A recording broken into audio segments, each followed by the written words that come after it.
नमस्कार। चलिए एक सिचुएशन सोचते हैं। मान लीजिए देश को फौरन एक कानून की जरूरत पड़ जाती है, लेकिन हमारी संसद वो तो सत्र में ही नहीं है। तो फिर क्या होगा? आज हम भारतीय संविधान के एक बहुत ही खास और मजेदार प्रावधान अनुच्छेद 123 पर बात करने वाले हैं। यही वो आर्टिकल है जो हमारे राष्ट्रपति को ऐसी ही सिचुएशंस में अध्यादेश यानी ऑर्डिनेंस जारी करने की ताकत देता है।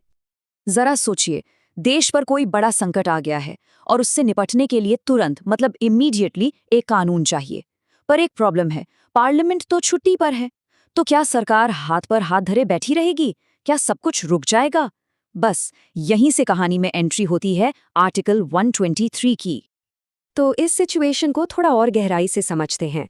संविधान के जानकार इसे एक तरह का गवर्नेंस गैप या विधायी आपातकाल कहते हैं।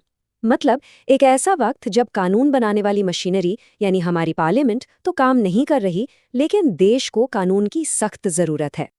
इसे ऐसे देखिए, एक तरफ देश है जिसे तुरंत एक्शन चाहिए और दूसरी तरफ है एक खाली संसद।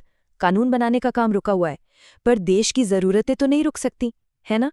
यही वो बड़ा सवाल खड़ा होता है कि अब होगा क्या? तो इसी गवर्नेंस गैप को भरने के लिए हमारे संविधान बनाने वालों ने एक बहुत ही अनोखा और पावरफुल टूल बनाया, और वो टूल है अध्यादेश जारी करने की शक्ति। और ये पावर मिलती है आर्टिकल 123 से। ये आर्टिकल उस खालीपन को भरने के लिए एक पुल, एक संवैधानिक सेतु का काम करता है। ये हमारी कार्यपालिका यानी एग्जीक्यूटिव को टेम्परेरी तौर पर कानून बनाने की पावर देता है। तो आखिर ये अध्यादेश या ऑर्डिनेंस है क्या? बहुत आसान शब्दों में ये एक टेम्परेरी कानून है। इसे राष्ट्रपति तब जारी करते हैं जब पार्लियामेंट का सेशन नहीं चल रहा होता। और मजे की बात यह है कि इसकी ताकत और इसका असर बिल्कुल वैसा ही होता है जैसा पार्लियामेंट से पास हुए किसी कानून का होता है। और हाँ, ये जानना भी बड़ा जरूरी है कि ये असाधारण शक्ति भारत के राष्ट्रपति के पास होती है। लेकिन इसका मतलब ये नहीं कि वो अपनी मर्जी से कभी भी इसका इस्तेमाल कर सकते हैं। नहीं, ये हमेशा केंद्रीय मंत्रिमंडल की सलाह पर ही किया जाता है। लेकिन रुकिए, कहानी में एक ट्विस्ट है। ये पावर अनलिमिटेड नहीं है। संविधान ने ही इसके गलत इस्तेमाल को रोकने के लिए कुछ बहुत ही सख्त नियम और सीमाएं भी बना रखी हैं।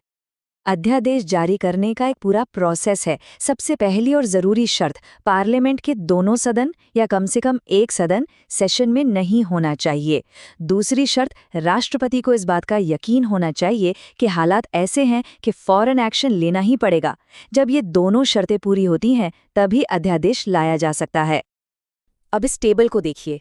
ये अध्यादेश और एक आम कानून के बीच का फर्क बहुत साफ साफ दिखाता है।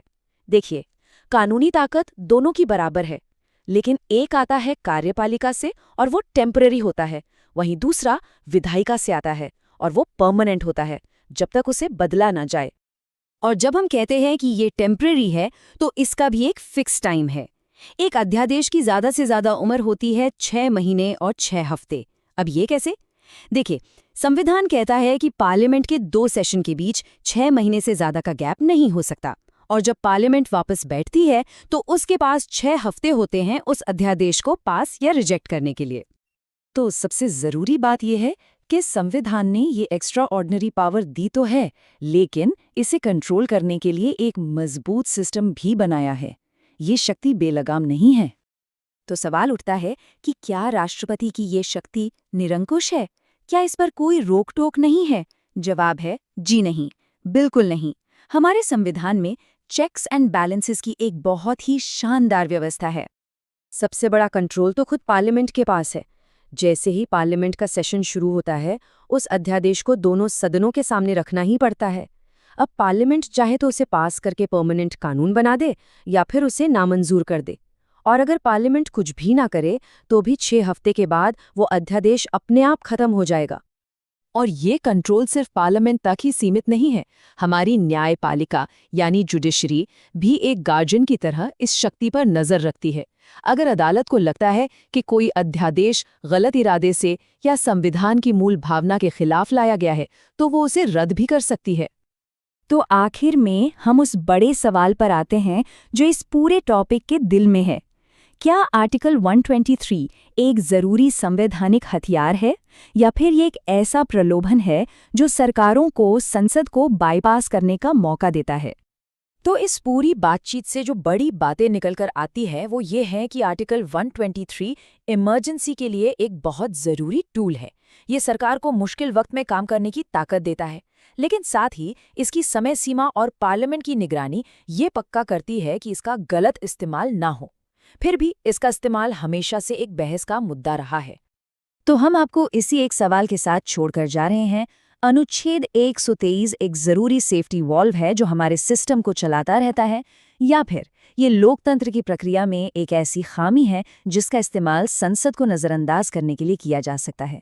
ये एक ऐसा सवाल है जिस पर हम सभी को सोचना चाहिए।